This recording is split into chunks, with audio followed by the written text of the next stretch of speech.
Guys welcome back to my channel Indian YouTuber Shweta. Friends आप सब कैसे हैं? आई रियली होप कि आप सब भी बहुत बहुत अच्छे होंगे। सो फ्रेंड्स जस्ट मैं भी पहुंची हूँ बुआ के घर। टाइम कितना हो रहा होगा? 4 बज रहा, मतलब 4:10 हो गया, 10 मिनट हो गया आए हुए। तो मैं यहीं से ब्लॉगिंग स्टार्ट की हूँ। बुआ के घर है आज सिर्फ चर्चा और यही मैं आप लोग के साथ शेयर करूंगी। बहुत बिजी चल रहा है शेड्यूल, इसलिए मैं स्टार्ट नहीं करी, यहीं से स्टार्ट कर रही हूँ। अभी आगे मैं परक और सालू का घर दिखाऊंगी। ये परक जा रहे हैं,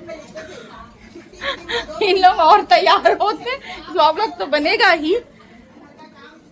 चाची, प्रियांशी, सृष्टि, लड्डू देखना बहन। हाँ ये परक का हेडफोन और क्या क्या एक्स्ट्रा आइटम वो सब बस मत छुए। हाँ हाँ ध्यान देना प्रियांशी, नहीं तो सीधा बाहर ले आना।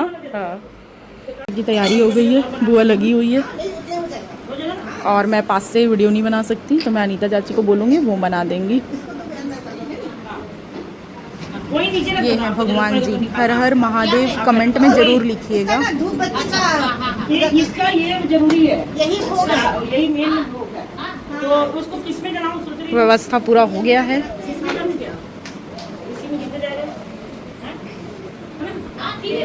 मैं भी अभी कुछ समय से बिजी चल रही थी गाइस, क्योंकि घर पे गेस्ट आए हुए थे, तो बीच बीच में ही ब्लॉग बना रही हूँ।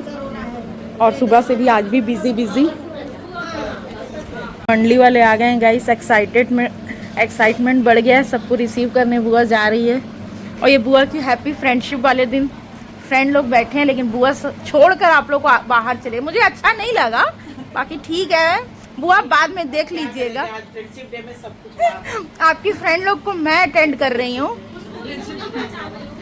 सोना की ननद बुआ, हाँ चाची की बेटी आयुषी, हाँ और वो ना इनकी बहन की बेटी हैं। हाँ ये आज चले भी जाएगी, ट्रेन है रात में। हाँ। अंदर अंदर अंदर पता नहीं समझ ही नहीं आता। अब फटाफट नहीं जाएगा, जब करना तो पहले।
वाह,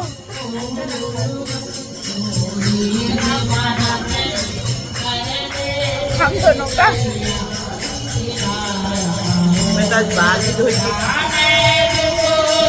कैसी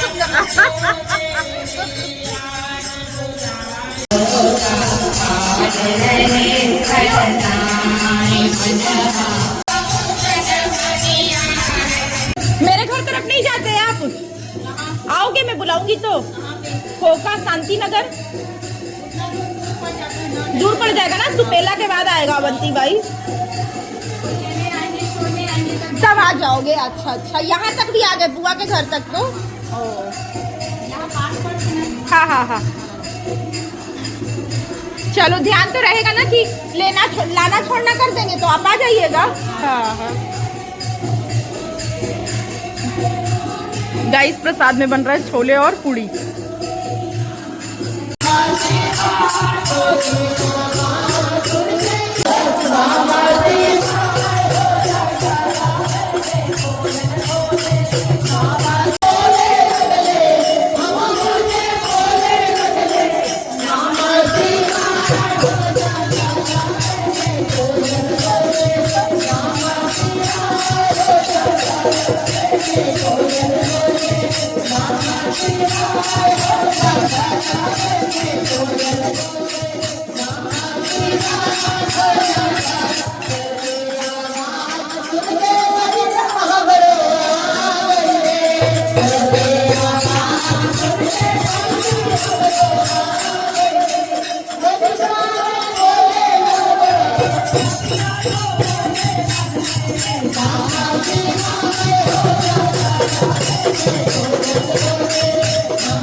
तो हमसे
जाओ और सब्जी लेके आना, सब्जी लेके आओगे तो मैं आऊंगी तो खाना बनाऊंगी। तो बेटा बोला ठीक है माँ। जैसे निकला तो भोलेनाथ माता सबका जानते हैं कि किसका, तो वो ना मैया पार्वती एक बूढ़ी माता के रूप धर के और बाहर बैठी थी। जैसे निकला लड़का कुछ दूर गया बाजार के लिए, तो देख रहे हैं कि वहाँ पे बूढ़ी माँ बैठी है। तो बोली हो गया क्या? बोला कि दादी माँ ये तो 20 रुपया है, माँ सब्जी में लेती है, तो सब्जी ले लूंगा तो चुन्नी कहाँ से लाऊंगा, चुन्नी लूंगा तो सब्जी कहाँ से लाऊंगा। बोले कि बेटा ला देते तुम्हें वो ही लेती। तो वो गया ना तो बाजार में सबसे पहले बहुत सुंदर चुन्नी दिखी, वो 20 रुपए देके चुन्नी लाके और उनका इच्छा पूरी कर दिया, उड़ा दिया माता रानी को। जैसे उठाया तो बेटा बेटा सुन तेरी माँ चर्चा करती है। बोले हाँ मेरी माँ तो अभी भी चर्चा में गई है। तो बोले कि सुन तेरी माँ चर्चा करती है ना, तो तेरी माँ सिर्फ भोले बाबा का चर्चा करती है, भैया भोले बाबा का दोनों का चर्चा कर। तो बोले कि ठीक है मैं बोल दूंगा। अब जैसे घर पहुंचा तो उसकी माँ देख रही है सब्जी काट रही है, तो वो सोचा कि लेट हो गया होगा तो मेरी माँ ना सब्जी ला ली कहीं से, तो वो खेलने में ना लग गया। बोले कि कल बता दूंगा माँ को, आज नहीं बताता। अब जैसे नहीं बताया तो सुबह होते ही उसके बेटा शांत हो गया, जिसको माँ बोली थी बताने। तो जब शांत हुआ ना तो रोने चिल्लाने मतलब अपना जो भी था अब सब तैयारी करने लगे। तो माता रानी को खबर मिली कि अरे वो मेरे को लाल चुन्नी उठा के गया था और मैं जो वचन उसको दी वो बताया नहीं, और कैसे जा सकता है, किस कारणवश जा सकता है। वहाँ पे पहुंची माता रानी, बहुत भीड़ लगी थी। जैसे भीड़ लगी तो बोली कि अरे वहाँ क्या हुआ है? बोला कोई वहाँ पे किसी का लड़का शांत हो गया नहीं है। तो बोली कि मेरे को देखने दो ना, जाने दो। उसी में कोई बोलता है कि नहीं जाने दो, कोई बोलता है कि जाने दो। जैसे जाके और मुझसे वो कपड़ा हटा के कान में बोलती कि सुन मेरा वचन तू खाली कैसे जाने दे सकता है, मेरा बात नहीं बताया और तू जा सकता है यहाँ से, बिल्कुल नहीं। अब भी उठ जा, अपनी माँ को बोल कि जहाँ भोले का चर्चा होता है मैया का भजन चर्चा जरूर होना चाहिए। अब लड़का 3 बार उसको झटका आया, अब उठ के उसको कुछ नहीं दिखा, सिर्फ वो बात याद था कि मेरे को माँ को बताना है कि जहाँ भोले बाबा का चर्चा करती हो माँ पार्वती और दुर्गा माँ का चर्चा भजन क्यों नहीं करती हो। माँ तो अस्त व्यस्त पड़ी है, जाके बोलता है माँ माँ माँ। अब बच्चे का आवाज सुनकर माँ जैसे ऐसे मुड़ के देखती है अपने बेटे को कलेजे से लगा के, और इतना खूब बोलती है तू बेटा यहाँ यहाँ कैसे, तू तो ऐसे। तो नहीं माँ मैं तो बहुत गहरी नींद में सो गया था, ही माँ गया था मैं तो चुनरी नाम में सब्जी नहीं लाया माँ, मैं चुनरी उड़ा दिया तो अब सब्जी काट रहे थे ना, मैं नहीं बताया। मैं बोले कल बता दूंगा। तो मुझे बहुत तेज नींद आई, मैं तो बहुत अच्छी नींद में सोया था। बोली कि अरे बेटा कहाँ है दिखा। जाके देखती तो सिर्फ माता रानी के चरण पादुका वहाँ पे है, और उनका लाल को लौटा के आंचल में डाल के माता रानी अंतर ध्यान हो गई। जैसे उनके लाल की रक्षा करिए माँ भगवती, वैसे सबके लाल की रक्षा करना और सबका घर परिवार हमेशा खुशियों से भर देना है माता रानी। बोले शिव शक्ति की जय, बोले मैया भवानी की जय। नहीं करता था, पूजा पाठ नहीं करता था, तो वो उसको कुछ पता नहीं था, दान पुण्य करता ही नहीं था, करने देता था, कोई भिखारी के रोटी देता था। तो मना कर दिया था, दोनों बहुएं लोगों ने मना कर दी थी उसकी शादी। बोला ठीक है। जब तीसरी बहू से शादी हुआ, छोटी बहू जब आई तीसरी, तो वो अच्छे घर से थी, उसके यहाँ बहुत पूजा पाठ दान पुण्य बहुत होता था। तो जब यहाँ आई तो सोची कि किसी को हम रोटी दान कर दे, गाय को रोटी दे दे या किसी भिखारी को दे दे, 1 रुपया दान कर दे, पूजा पाठ कुछ करे। तो उसके सास जेठानी लोग बोली कि नहीं, पिताजी का आदेश नहीं है 1 रुपया किसी को दान करना या कुछ भी करना, कुछ नहीं करना। वो भी मतलब ऐसे मोमोज के रहती थी घर में। तो एक दिन की बात है, एक दिन की बात है, वो मतलब एक साधु आया मांगने के लिए। उनकी छोटी बहू जो थी ना, छोटी बहू छत पे ऊपर कपड़ा धो के पसारने गई थी, और बाहर में उसका ससुर कुर्सी पे बैठा था। घर के दरवाजे पे बैठे रहते हैं बूढ़े बुजुर्ग, वो बैठे थे। जब तक एक साधु आया मांगने के लिए, तो बहू छत के ऊपर से देखी कि साधु आया मांगने के लिए और देना तो है नहीं, तो ऊपर से वो साधु को बोली कि कल का बासी आज हम खा रहे हैं और कल उपवास है, कल का बासी आज खा रहे हैं और आज कल उपवास है, कल उपवास है। तो फिर वो साधु तो चले गया, वो समझ गया बात, वो चले गए वापस। लेकिन उसका ससुर को सुना ये बात, छत के ऊपर से बोला साधु सुनेगा तो ससुर भी सुनेगा। तो ससुर सुना तो अपनी पत्नी को बुला के बोल रहा कि बहू ऐसा क्यों बोली कि कल का बासी खा रहे हैं और कल उपवास है, बहू को खाना ताज़ा नहीं मिलता है, बासी खाना खाती है। तो बुलाओ, कहाँ है बहू, बुलाओ उसको।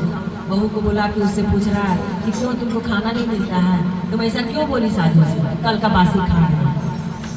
तो उसकी बहू बोली कि पिताजी आज जो हम लोग अच्छा अब अनुपमा बताइए, बताइए।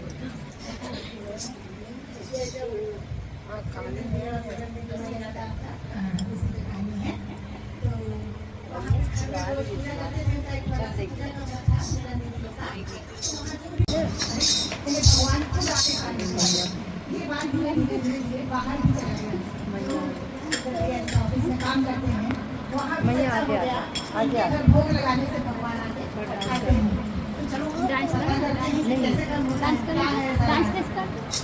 बंद हुआ तो सबके सब पूरे डिपार्टमेंट घर पहुँच गए और वो परेशान घर में आके अपनी पत्नी को बताए नहीं मेरी को।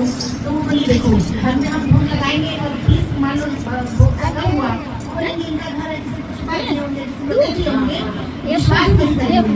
पहाड़ी में मंदिर है तो हम सब चलते हैं मंदिर, वहाँ हम भोग लगाएंगे जो भगवान की मर्जी होगी वो होगा, भोलेनाथ जो करेंगे। सबके सब गाड़ी में बैठे मंदिर पहुँच गए पहाड़ में। तो वहाँ तो रात हो गया था पहुँचते तक महाराज का पहाड़ी मंदिर। हाँ, ऑफिस बंद होने के बाद देखो मंदिर वाले भी डर गए कि सरकारी आदमी सब रात को कैसे आ गए, कैसे क्यों होगा बोल के। वो तो बताए कि हम भगवान को भोग लगाने आए। रास्ते में वो लोग रसगुल्ला खरीदे, 20 का पत्ता का दोना बना के दिए उसको। और वहाँ पे गर्भगृह का बाकी दरवाजा बंद करके एक खुला रखा, भोग लगाए और वो मंदिर को भी बंद कर दिए दरवाजे को। सब बाहर बैठ के प्रार्थना कर रहे हैं कि भगवान हमारी लाज रखना, जो हो रहा है हमारे घर में तो हो रहा है, अब इन लोगों को हम क्या बताएं। दिव्य प्रकाश हुआ, बारीक दरारों से दिखा के अंदर तेज लाइट हुआ है और उसके बाद एक से प्रार्थना करते रहे, फिर दरवाजा खोले तो उसमें से 5 रसगुल्ला कम था और जो 15 रसगुल्ला था वो सब आधा आधा एक बराबर डिजाइन में कटा हुआ था। सब लोग मान गए कि आपका भगवान भी तो सुंदर तो बोले बाबा की जय। एक और बोल दीजिए, एक और बोले बोले बता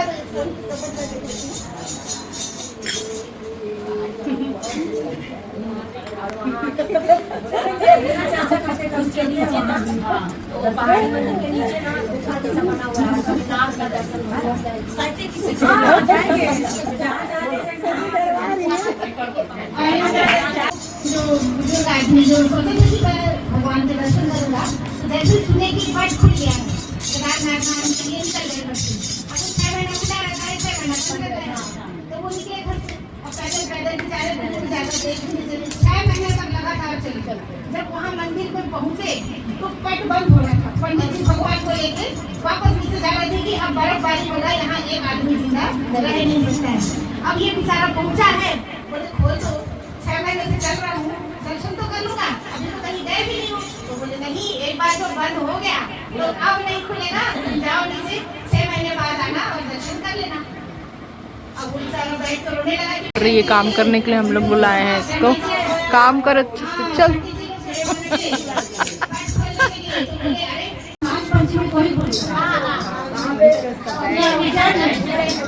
ठीक बाबा के जस्ट पीछे कोई दूर नहीं, बाबा के जस्ट पीछे वो मंदिर है।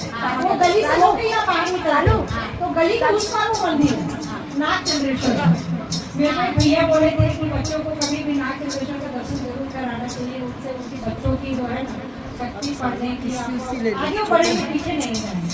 और सही बात है, हम लोग दर्शन करने वाले तो बच्चे को आगे ही दिखे, पीछे तो नहीं दिखे। मैं झूठ क्यों बोलूँ कि ये बात गलत है। मैं गई और ये मंदिर 12 बजे रात में खुलता है और हम लोग को लाइन लगना था 8 बजे से। मैं तो भगवान जो लाइन देखी थी मैं नहीं सोची ये लाइन में कैसे पार करूँगी, लेकिन भोले बाबा की ऐसी शक्ति की मतलब वो लाइन बढ़ी रहा है, बढ़ी रहा है, चली रहे पूरी रात सोची लगे हैं। 8 बजे रात से हम लाइन लगे हैं और मेरा दर्शन हुआ है ठीक एकदम बढ़िया बेला में 5:30 बजे, 4:30 सुबह और दर्शन भी करने ज्यादा पुलिस वाले देते हैं। बोले बाबा हम लोग को जो नहीं देखा एक चीज और है, वहाँ जो बोल रहा है उसको जरूर सुनिए। आप जाएंगे तो सीधा देखेंगे, सीधा भगवान नहीं है, भगवान तो साइड में। तो हम लोग एक दिन बताया जाता है मतलब आप जो दर्शन पहले किए रहते बहुत अच्छे भगवान का, वो भी बाबा का ही वो है कि लोग भक्त आके बताते हैं क्या आप सीधा मत देखना, देखने ज्यादा तो नहीं मिलता, आप सीधा मत देखना। अपराध भी और देश मतलब पूरे देश के लोग आते हैं और सबसे ज्यादा आते हैं हरियाणा के लोग, दिल्ली के लोग। और वो सोचिए दर्शन का कितना महत्व है, साल भर लोग दर्शन के लिए इंतजार करते हैं और वो दर्शन में जाते हैं। तो जब भी आप लोग कभी भी उज्जैन जाइए तो कोशिश करिए कि नाग पंचमी के समय जाइए। और ये बात आप लोग मेरी सच्ची लगी कि मतलब पूरी रात सोचिए जगह में थक भी नहीं, जा भी नहीं, लेकिन बड़ा मजा आ रहा है। अगर महादेव का नाम पढ़िए और दर्शन करके निकलिए, उसके बाद में बाबा का दर्शन बहुत बढ़िया दर्शन। अभी ना न्यूज़पेपर में बताया भी था। और इस बार मैं खुद आंटी में इस बार